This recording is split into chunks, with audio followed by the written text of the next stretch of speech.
ሃትሪክ እንጠብቆይ ምን ማለት ነው ሃትሪክ? አይ ቲንክ ሁለት ጊዜ ቲክቶክ ላይ በሪሌሽንሺፕ ወጥተሻል። ሶስተኛ እንጠብቆይ፣ ሶስተኛ አባ እንጠብቆይ አንተ ነው ያሉት እና ምንም አላራ አጠብቁ የለም።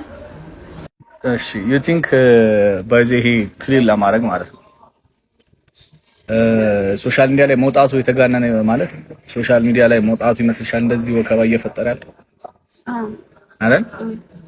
ስለዚህ የፍቅር አጋር ሶሻል ሚዲያ ላይ መውጣት የለበትም ብለሽ ታምኛለሽ? አዎ የለበት አይደል? የለበትም። ለምሳሌ አሁን እኔ ፍቅር ላይ ምናምን ሰራው ያው ማወራው ምናምን ማለት ነው እንደዛ ስለሆነ ነው በጣም የተጋነነው እና ሰው ኤክስፔክት ያደርጋል ምን አይነት ሰው ነው ምናምን ብለው። ከዚህ በኋላ ግን አታዩት በድብቅ ሰርግ ቴንኪው ቪዲዮ ብቻ ነው የምታየው ሰርጌ ላይ ጀርባው